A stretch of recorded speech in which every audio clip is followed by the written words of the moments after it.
তৃণমূল কংগ্রেসের রাজনৈতিক নৃশংসতা থেকে রেহাই পাচ্ছে না মহিলা, এমনকি শিশুরাও। বাংলায় মহিলারা সুরক্ষিত নয়। সোমবার কোচবিহারের বিভিন্ন জায়গা পরিদর্শন করে আক্রান্তদের সাথে সাক্ষাৎ করে একথা বলেন সাংসদ বিপ্লব কুমার দেব। এদিন তিনি বলেন, তৃণমূলের রাজনৈতিক নৃশংসতা থেকে রেহাই পাচ্ছে না মহিলা, এমনকি শিশুরাও। নির্বাচন পরবর্তী সন্ত্রাস, আক্রমণ ও প্রাণনাশের হুমকির মুখে ঘরছাড়া হচ্ছেন বহু। এদিন তিনি বলেন, বাংলায় মহিলারা গণধর্ষণের শিকার হচ্ছেন। মহিলা মুখ্যমন্ত্রী দ্বারা পরিচালিত এই রাজ্যে মহিলারা সুরক্ষিত নয়। বিপ্লব কুমার দেব কড়া ভাষায় বলেন, দীর্ঘ সময় কমিউনিস্টেরাও শাসনে ছিল বাংলায়, তাদের জনগণ ছুঁড়ে ফেলে দিয়েছে। মমতা বন্দ্যোপাধ্যায়, আপনিও নিজেকে সংশোধন করুন। পশ্চিমবঙ্গের সন্ত্রাসের খোঁজ খবর নিয়ে সমস্ত রিপোর্ট বিজেপির সর্বভারতীয় সভাপতি জেপি নাড্ডাকে দেওয়া হবে বলে জানান সাংসদ বিপ্লব কুমার দেব। অত্যন্ত যে ভাষায় প্রকাশ করতে পারছি না, আমার লাইফে আমি এই ধরনের দেখিনি। সিতাই বিধানসভাতে গোস্বামীপাড়া নামে গ্রাম, সেখানে এক মহিলা, নাম তো বলা যাবে না, মানে রেপ করেছে নৃশংসভাবে, তাকে উলঙ্গ করে তারপর এই ধরনের অত্যাচার, বাড়ি ঘর ভাঙা, হাজবেন্ডকে, ছেলেকে, মাকে মারা, আর এখানে অ্যাডমিট আছে এখন হসপিটালে। ওর পুরো গ্রাম পুরুষদেরকে খালি করে দিয়েছে।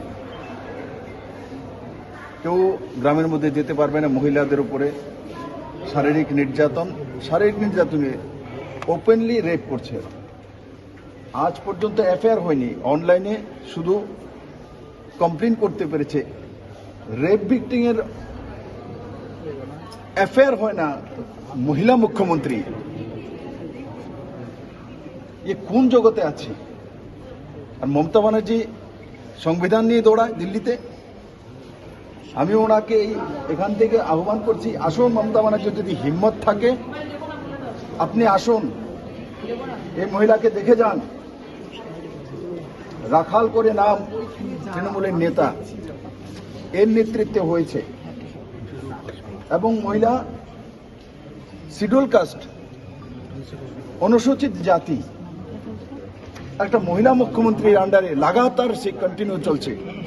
আমি মিডিয়ার বন্ধুদের মাধ্যমে এ রাজ্যের মুখ্যমন্ত্রী মমতা ব্যানার্জিকে, ওনাকে বলছি, আপনার যদি হিম্মত থাকে আসুন, আপনি হসপিটালে এসে মহিলাকে দেখুন, দেখার পরে নির্ণয় করুন। আমরা যখন এখানে পার্লামেন্টারি কমিটি আসি, সেটা কি কারণে আসতে হয়, নির্বাচন হোক আর না নির্বাচন হোক, সবসময় কন্টিনিউয়াস আপনার এখানে 12-13 বছর যাবৎ অত্যাচার চলছে। কমিউনিস্টদের ঘটিয়ে আপনি এসেছিলেন যে আপনি এ রাজ্যে শান্তি শৃঙ্খলা বজায় করে মহিলাদের সম্মান নিয়ে আসবেন। মা মাটি মানুষ, কোথায় আপনার মা মাটি মানুষ? প্রত্যেককে মাকে নির্যাতন করছেন, রেপ করাচ্ছেন আপনার ক্যাডারকে দিয়ে।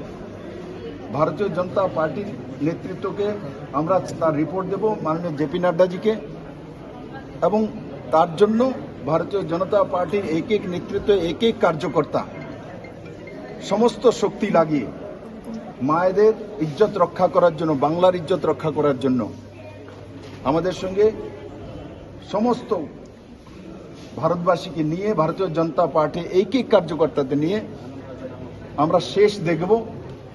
আর এভাবে একটা সভ্য সমাজ টিকে থাকতে পারে না। এই সমাজ, এই বাংলা রবীন্দ্রনাথের বাংলা, বিবেকানন্দের বাংলা, চিত্তরঞ্জনের বাংলা, শ্যামাপ্রসাদের বাংলা, আজকে বাংলাকে কোথায় নিয়ে যাচ্ছেন মমতা ব্যানার্জি? আমি আপনাদের মাধ্যমে ওনাকে বলছি, আসুন, আপনার যদি হিম্মত থাকে মোকাবেলা করুন, আসুন, এসে মহিলাকে দেখে যান। দেখে গিয়ে আপনি এসসি সমাজের সঙ্গে কি করছেন, আপনি মহিলাদের সঙ্গে কি করছেন, আপনি ছোট ছোট শিশু বাচ্চাদের সঙ্গে কি করছেন, সেই বিষয়ে স্পষ্টতার সঙ্গে ভারতবর্ষের মানুষ, ইন্টারন্যাশনাল মিডিয়া, ইন্টারন্যাশনাল ফোরাম জানতে চায়। আপনার এই নাটক আর চলবে না।